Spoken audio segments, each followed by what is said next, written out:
All right, we'll be at NRG tomorrow. We will see the rookies. We'll hear from the rookies. We'll bring that to you. It is SNL, Landry Locker, Cody Stoots with you today. Speaking of the rookies, I got to say, there is a little bit of deja vu as the rooks will be on the field tomorrow. And the reason I say that is because just like last year, you didn't have a first-round pick. Just like last year, you had a clear need that needed to be addressed, and you drafted multiple guys in that room. Now, last year it was Kamari Lassiter and Kalen Bullock, and they ended up producing at a high level. And if Higgins and Knoll do for the receiving room what those guys did for the DBs, then it'll be the second straight year in a row that we praise Nick Caserio and D'Amico Ryans as day two savages and guys who know exactly what the hell to do on day two. Sprinkle in the other thing. You drafted a tackle in the second round as well. This year, probably a little bit more important because you don't know who's going to be your starting tackles. Last year, you kind of had an idea, but there's just a lot of similarities. And if those two guys have the impact in the receiver room that Bullock and Lassiter did year one, then I think we'll be looking back at this class very, very fondly, and a lot of people already are. Yeah, and then you look at the rest of the draft class as just kind of the comparing and just kind of contrasting. You don't have super high expectations for everybody that's outside of day two. Like if you get something out of them, that's great. And I would say Woody Marks is in a similar situation to Cade Stover where they may call on him a little bit more than you would want them to call on a rookie. I think it's a little bit easier for running backs than it is tight ends. But everybody after that, hey, you get something out of them, great. You don't get anything out of them, that's fine. They're all 5th and 6th round picks and so on.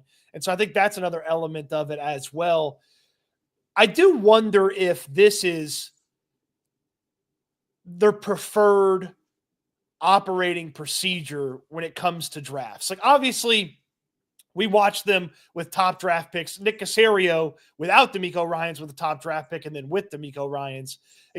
They drafted Stingley, Kenyon Green, and then obviously when there was the combo, and it was both of them, Stroud, because they needed a quarterback, they traded up for Will Anderson. It's like those are different. But once they've established themselves as a somewhat successful team, they're winning the division, 10 wins, winning a playoff game, pushing themselves back in the first round. I wonder if this is just the way that they prefer to operate, or if it's just this is what these two draft classes have allowed them to do. Because they could have used a corner last year, and there were corners that should have been there and would have been there when they were picking in the first round. In the first round this year, it felt like a lot of the guys they maybe would have been interested in were already gone. So then they moved. That was the big difference, the move before versus the move during. I just wonder if he just likes day two, likes the less investment and more swings that he gets out of trade backs. See, I don't know if I can say that because, year one, you basically traded your day two assets, D'Amico and Caserio. Last year, the trade had to do with trying to acquire Stephon Diggs, the trade out of the first round. If you're to take what Caserio has said and what's been reported, this year they wanted to draft in the first round. So I just think they adjust and they're kind of open-minded to it.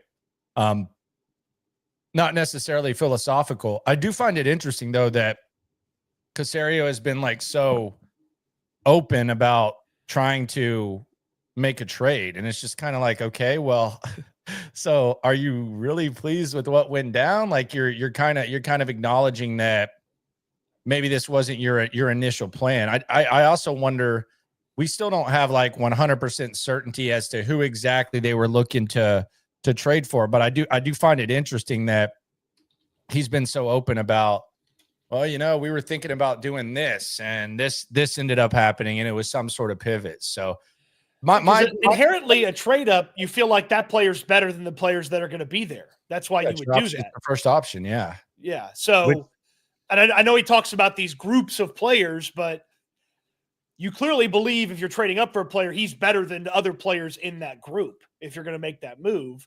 So did they get a lesser player when they moved back?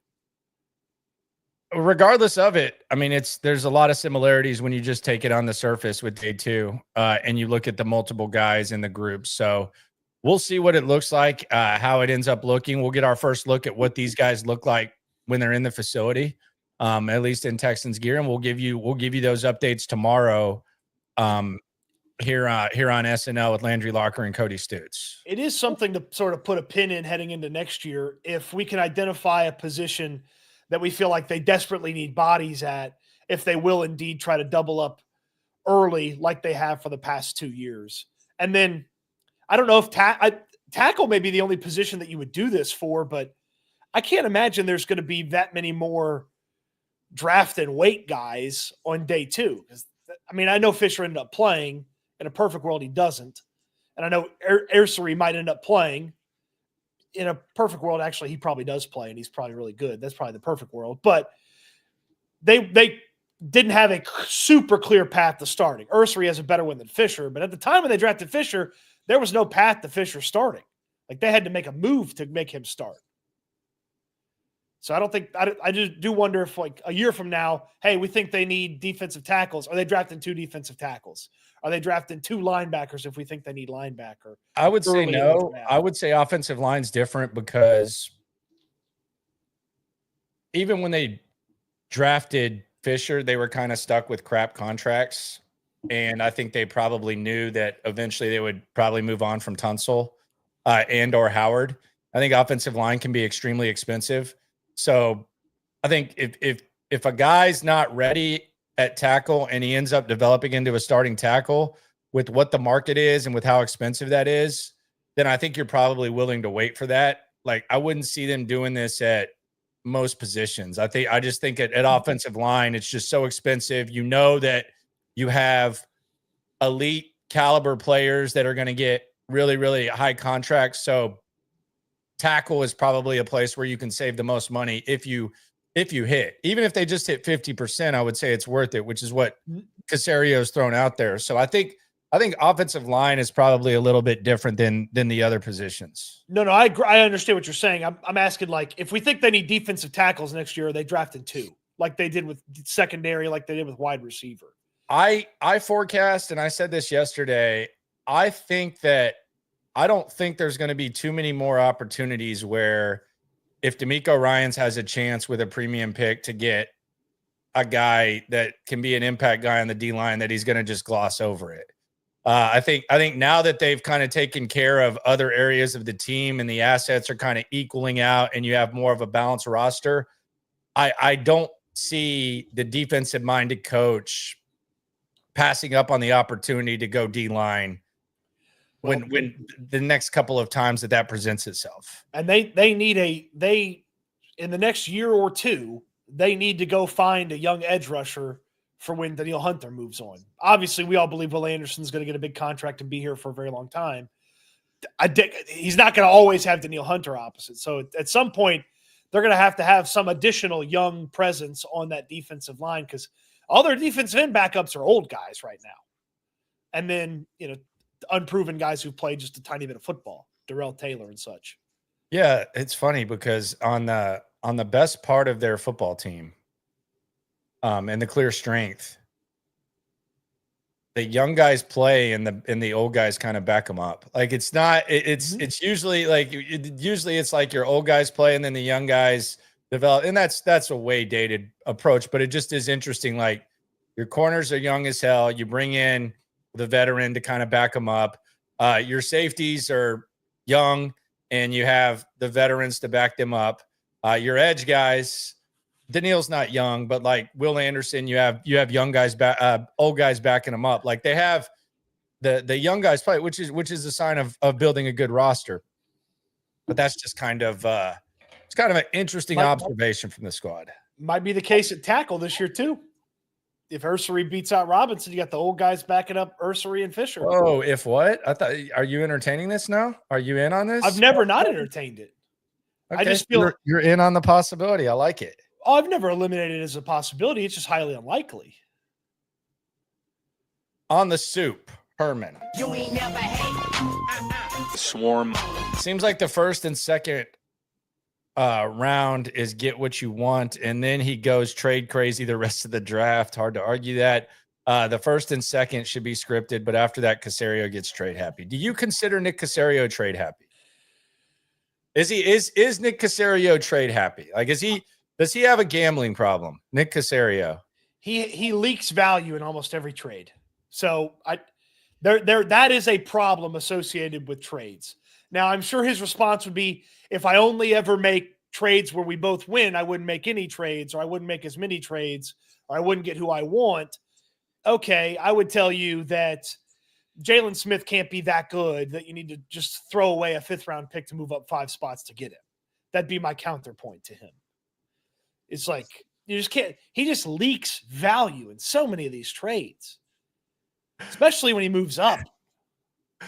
Well, my confusion with it is, and this is a good topic, Herman. My confusion with it is, sometimes he just makes the trade and then he says he doesn't give a damn about, charts and all this other crap. And then when the few times that he does win the value, he brings up the chart.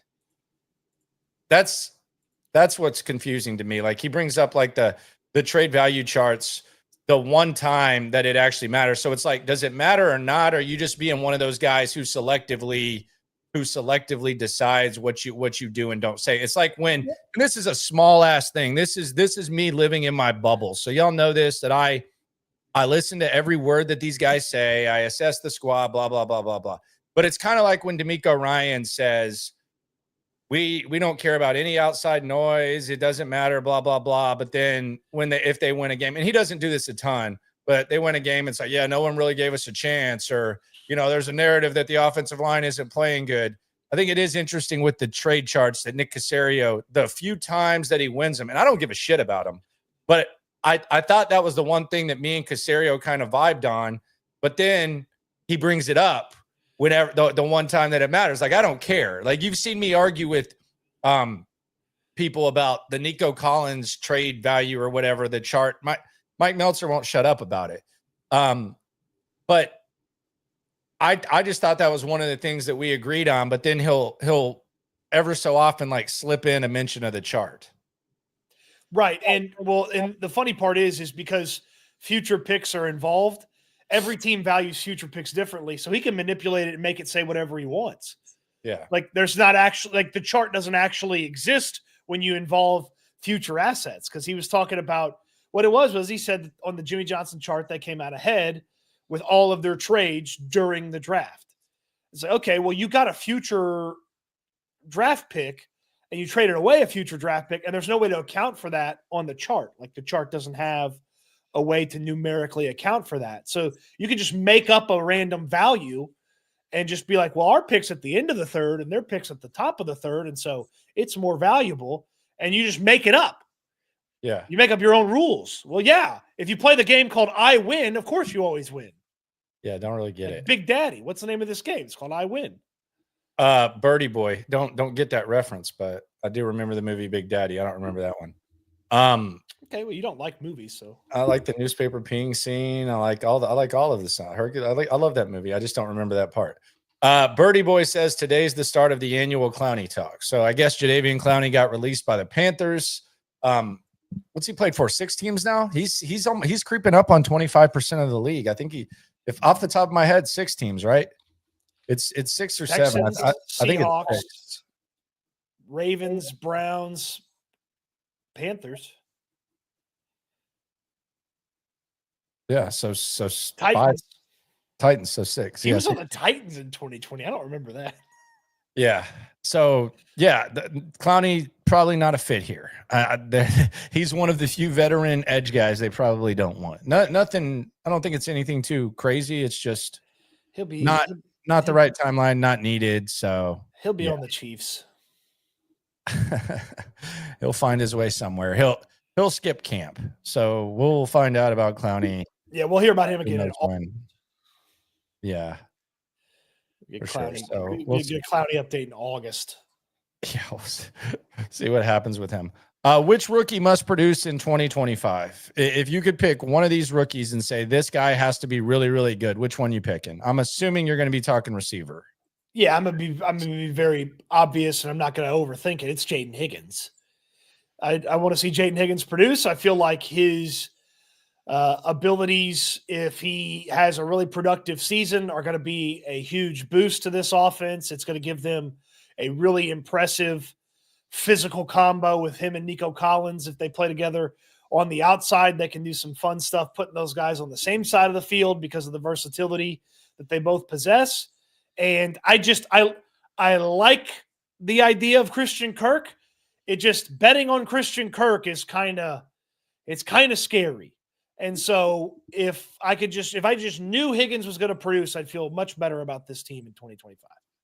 Yeah, I think it has to be Higgins for a number of reasons. I think you kind of just laid out a couple of them, but I know that we've kind of focused in on Christian Kirk and being injured the last couple of years, and that's fair. But Nico Collins gets hurt. Like there's only been 1 year where Nico Collins didn't get hurt, and in that one he missed 2+ games. So there's going to be times where if you just tell me that Nico's not going to get hurt, then maybe I can go in the other area and I can say no. But there's probably, like, the chances are better than the chances that there isn't going to be a game where you have Kirk, Higgins, Noel as your top 3 wide receivers, and he's going to have to step up. So it's not just about complimenting Nico, which, hell, there can be days where he might not have a catch. If Nico Collins is doing what we've seen Nico Collins do, that's great. But just based on the large sample size that we've seen, there's again a better chance than not. And last year we saw Stingley. We said this about Stingley, and Stingley went out there and was out there every damn near every game. So we can, there's a chance, there's a small chance, but we've never seen it. It would be a first. Like, if Nico Collins plays every single game, if Nico Collins misses less than 2,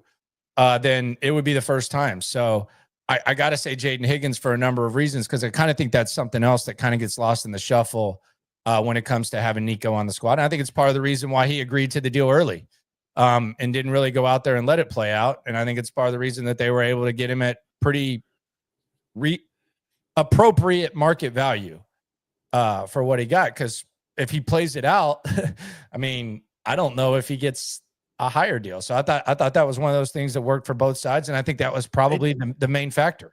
He got a good deal for guys that don't actually hit free agency. If you hit free agency, you get gazillions of dollars, way more than you should get paid. But he got a good deal, and the Texans got a good deal, and then he missed time, and that's the reason he didn't get paid the same as a bunch of other guys that got paid around the same time as him. And that was the gist of it. It's worth noting the guys that they picked, like the first 4, 5 guys, 6 guys that they picked, a lot of football. Jaden Higgins didn't miss any time at Iowa State. Jalen Noel only missed 1 game. It was food poisoning. Ursery is a 3-year starter, didn't miss hardly any time. Jalen Smith only missed a little bit of time. It was a 3-year starter. Woody Marks he played like 60 games of football in college because he was in college forever. And then Jalen Reed, 2-year starter, didn't miss any time. So, like, they definitely valued durability and health on the college profile, hoping that would translate to the NFL profile. And certainly when you think about those 2 wide receivers, 2 super healthy guys from college backing up 2 guys that haven't been healthy in the NFL, that's a nice thing to have. Yeah. And it's really just kind of clear what you need in the wide receiver room. Like, especially based on the draft picks, it's clear what the heck you need. On the chat, GM says, is Kirk overlooked in the wide receiver discussion? Do you feel that Christian, then this can create a straw man, but, like, based on the conversations that we have, do you feel that Christian Kirk is being overlooked a little bit? No, because I've said a healthy Christian Kirk is a productive wide receiver that you would want on your team, and he hasn't been healthy for 2 years. But the last time he was healthy, and even before he got hurt in 2023 when he was healthy, he was a very good wide receiver. Like, 66 yards a game, scoring touchdowns, first downs, reliable. You could trust him. And then his body failed him a couple of times over the past couple of seasons. And so I think we've sort of couched Kirk in the appropriate conversation of, if healthy, hey, You'd like to have him on the field and he's going to be productive. He just hasn't been healthy. And it's been I know I've said this before. It's like been 2 weird freak accidents. Well, one freak accident injury, that's one thing, but to have 2 weird ones in back-to-back years, and you're kind of waiting for the other shoe to drop for the third one in 3 straight years. I think it's an appropriate balance. I don't think people are sleeping on Christian Kirk. I think there are some things that people might be sleeping on with the squad. I wouldn't say Christian Kirk. I would say there's a healthy balance of can be quality number 2 receiver with, the balance of the skepticism of is he really a quality number 2 wide receiver, and is he going to be able to stay on the field? So I don't necessarily look at Christian Kirk as someone who's being overlooked at all. I think it's pretty appropriate. Yeah, I think we've talked about him in the appropriate Christian Kirk manner. Yeah, I would say so too. All right, so I'm interested in this. Cody Stoots is going to rank the Texans position groups, and the question here on SNL is, where does quarterback rank when it comes to the power rankings of position groups as we approach rookie minicamp and we approach training camp, which will be here before we know it? Where does QB rank? This time last year, we felt pretty good. I don't think you feel bad about your quarterback, but there might be other areas that you feel good about. And without further ado, let's let Cody Stoots break this down for you. So this kind of got rolling around in my brain a little bit as we talked about the defensive tackle room yesterday and how it's just a group of guys. There's no real standout to it. And it might just be a group of guys for the net. And so I was kind of like, well, I wonder where they are compared to everything else. And then I just decided to put it together. So without further ado, the Texans position rankings. And we start with interior offensive line. They stink. Okay. Not good. They are 12th in the position rankings. All right. I don't have high expectations. I'm not excited about these guys. I hope that Laken Tomlinson is, if he plays every game like he has for the past. You're saying that says everything, okay? Just the fact that you're saying that says everything. You just said, I hope Laken Tomlinson. 12 is appropriate. Yeah. 11, tight end. Dalton Schultz was a huge disappointment last year. Cade Stover is still learning the position. He's still young in playing the position. He's only half a blocker right now because he can't pass block. He run blocks okay. Brevin Jordan's coming back from a massive knee injury. Luke Lachey is a 7th-round pick. So tight end, it's just low for me. Offensive tackle. The only reason they're ahead of tight end is offensive tackle has 2 young players that might be good, whereas tight end only has 1 young player that might be good. Yeah, you look at Cam Robinson versus Dalton Schultz when it comes to tackle versus tight end. As much as there's criticism about Cam Robinson, he's coming off a better year than Dalton Schultz. So correct. I would say that's fair. Defensive tackle checks in right above those guys. Just a group of guys do their job. They're solid. And I don't think there's any the one thing I will stand up for with the defensive tackles. I'm not saying they need to be higher because I don't think the upside's high at all when it comes to the position, but there's really no failed investments. Like it's not you're getting what you paid for. It's solid. It's not anything crazy. Like you don't have Kenyon Green, who you just traded away, and then Juice Scruggs, who used a 2nd-round pick on, and he stinks equally at both positions. Shaq Mason, who you just cut, that's a failed investment. Dalton Schultz, one of the highest paid tight ends in the league, despite not even barely being in the top 20 of production, and one of the worst blocking tight ends that we've ever seen. You have him, and then offensive tackle. You just traded Laramie Tunsil. Titus Howard might be an interior offensive lineman now. You pretty much. The return on investment at defensive tackle, I say all that to say this, has been pretty good. So they're in this mix, but they give you everything that they can give you and more, and their surroundings make it such to where you're not asking for a ton. Number 8, special teams as a whole unit. Kaimi's not nearly as good as his contract would let you think he is. They had some special teams hiccups last year that they didn't have, and then they went out there and They got a whole bunch of special teams guys added to the roster, and I can't tell you for sure today that those guys are going to make the freaking team. So special teams checks in right there, and they're lower on the back of Kaimi not being able to be trusted. And they've been elite most of the time that Frank Ross has been here. Last year was a rough year for him. I don't credit him for the kicking. I think kickers basically coach themselves at the NFL level, hence why they're on the practice field by themselves. But yeah, the special teams not as great as we've become accustomed to here, even when the team has been bad. Right. Number 7 linebacker, Azeez Al-Shire's fine. Henry To'o's fine. Christian Harris didn't play at all last year, basically, because of the injury. And then when he got back, he was just too far behind, according to D'Amico Ryans. And so it's here. It could be higher with Christian Harris. Turns out to be a really fun player for the defense. But I don't have anything to go off of from last year. So there's 7. 6th, safety room. Woo! CJ Gardner-Johnson, Kalen Bullock in his second year, Jimmy Ward's still there. That's probably one of the better backups on the entire roster. When you think about those are the starters, who's the guys backing them up? Jimmy Ward's probably one of the best backups on this roster while he's still on this roster. And then Jalen Reed, like him out of Penn State. So a lot to like there at safety. Running back. I like the safety room a lot.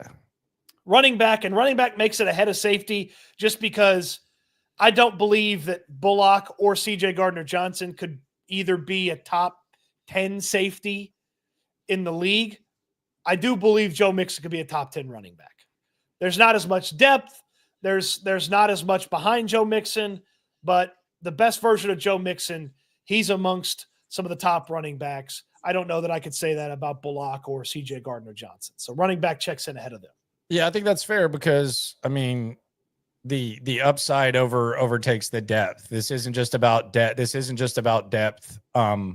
If it were about depth, running back would be on my right, maybe y'all's left. I'm not sure if how y'all are looking at this, but yeah, with Joe Mixon's upside puts it definitely in the top 5.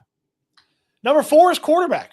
This is where CJ Stroud checks in. And I guess it's CJ Stroud and company, but just there were some CJ Stroud-centric issues last year outside of the offensive line that had me sort of adjust where he is in the quarterback pecking order. And again, I think you have to think about it from a standpoint of, okay, guys on the team, where could they finish amongst their position? It's going to be a tough climb for CJ Stroud to be one of the top quarterbacks in the NFL in 2025. Is it possible? Sure. Is it likely? No. It's not after what we watched in 2024, but he's clearly better than a lot of the other guys on this team at what he does. Like the best version of CJ Stroud is probably higher amongst the quarterbacks than the best version of Joe Mixon when it comes to running backs. I would say yes. I would say that's appropriate with CJ. And I don't even necessarily think it's a knock because I think the surroundings, specifically on the other side of the rock, are set up to where CJ can really benefit from it. 3's wide receiver. I like the depth options with the young guys. And then, a healthy best version of Nico Collins. He's amongst the top wide receivers in the NFL. And a healthy Christian Kirk. He's a really good number 2. I probably would listen to an argument on flipping 3 and 4, but 3 is as high as the QB could go for me because 2 and 1 are cornerback and defensive end. One of the best cornerback duos in all of football, one of the best defensive end duos in all of football. Cornerback doesn't have as much depth, so they check in behind defensive end. But Daniil Hunter, Will Anderson, best pass rush duo in football last year. Cornerback with Kamari Lassiter and Derek Stingley, potential to be the best cornerback duo in all of football. They check in 1-2. See, I might put quarterback at 3 because there's a lot of unknown at wide receiver. There's a lot of unknown at wide receiver. I do think just the fact that we're even discussing those two kind of shows that maybe it's delusional or not, but they've at least improved the wide receiver room to where it was one of the worst, to where at least there's some intrigue. But I would probably put quarterback at 3 just because a lot of the wide receivers, there's some unknown. The other thing I would say though is and then you could probably say this about all the offense. We haven't seen CJ Stroud in this system, so we really don't even really know what this system is and what it looks like. And we also, at quarterback, you're kind of dependent on other things. So I think there could be some pushback on that. Yeah, I just feel like Nico Collins. I know he got hurt. I know he missed time last year. Nico Collins played wide receiver better than CJ Stroud played quarterback last year. And I understand it's a more difficult thing to play quarterback. I get that. But I like the options that they have in the wide receiver room. And that's and again, if you want to flip 3 and 4 and have that be the way it works, so be it. I could certainly understand that. We'll get into Higgins' contract in a second. Let's go to the chat though. Let Cody have it if you think that he's that he's wrong. Most people agree with you. It seems that they would swap quarterback and wide receiver. Swarm. Austin Jack, aka HDAV Traveler, says afternoon, Landry, Cody, and friends. Afternoon to you. Good to see you, my friend. Jacob says, just like there is a D'Amico effect on defense, I think there's a Frank Ross effect on special teams. Frank can make average talent better. Well, they didn't. I mean, the way that they invested in special teams this year, though, I mean, I don't disagree with you, but it seems like they got quite a few guys who are mainly special teams guys. They ended up pretty solid when it came to coverage and stuff like that. It's just the special teams is low because I don't trust the kicker. And they paid him a ton of money. Yeah, a while ago. We'll see how Kaimi bounces back. But we'll keep a close eye. Well, I'm sure he'll look good till they're in Seattle in November and it's cold and rainy. Herman asks, is Gabe Davis worth kicking the tires on? No. Yeah, I don't see how he fits. For a second, we know 4 spots. Okay. Kirk, Collins, Higgins, Noel. They seem to like Watson, Justin Watson, that they signed from Kansas City. And then that last spot's got to play special teams, and Gabe Davis doesn't play special teams. So you're out, Gabe Davis. Sorry. Yeah, I always hate that they have to play special teams, but you're probably right in this case. Brandon, he put up a joke about the Pope or whatever. Chicago has their own Pope before they had a 4,000-yard QB. I saw that chick. Annie Agar. Pretty funny. Yeah, she stole that from somebody, or else they just both thought about it 2 minutes apart. Oh, she stole content and jokes? Shocker. Oh, is that her thing? She's Carlos Mencia? Oh, yeah. Okay. For sure. Yeah, because that was 3 minutes apart. Some dude said it. Let me see. I think I have it. Yeah, no, that's all right. We'll do a little behind the scenes here. When I was at Outkick and we were trying to find people, I had a conversation with her people. And they were not interested in doing unscripted and live content at the time. And I think you can extrapolate why they wouldn't have. Yeah, so here's what happened. Yeah, this Colin Whitchurch said Chicago got a Pope before it got a QB to throw for 4,000 yards. And then you go down here 3 minutes later, she said Chicago produced a Pope before a QB who throws 4,000 yards. Wow. That's theft. Couldn't even just quote tweet the man. Mencia. That's sad. And I know Cody's all over. If you want royal family or Pope content, Cody's got you covered. He's all about that. Don't know anything about either. So Jaden Higgins, the first selection that the Texans made, he got broke off. He's getting a 4-year, $11,700,000 plus contract. And it is fully guaranteed. So he's the first second-round pick in NFL history to get a fully guaranteed deal. I have to imagine this is some creep that happens with contracts. As the contracts go up and the first round guys make a little bit more, then the second round guys eventually some of the benefits of the first round creeps into the early part of the second round where we're seeing this. Now he's got a fully guaranteed contract. And in a few years, it'll creep deeper into the second round. And then maybe there's on an occasion a third round player that gets it. So that's intriguing that he's the first one because he won't be the last. That's for damn sure. Yeah. I mean, let's be honest. Like, when's the last time a second rounder didn't even play out their deal though? Like it's Ross Blacklock. Like it, we'll see. I mean, I guess maybe Mechie this year, but careful. Juice Scruggs may not like. So I don't know. Juice Scruggs, John Mechie. Yeah, I guess I asked that one and then kind of got the pushback right there. Lonnie Johnson, Max Sharpie. And that's just here. That's not even counting all the other ones everywhere else.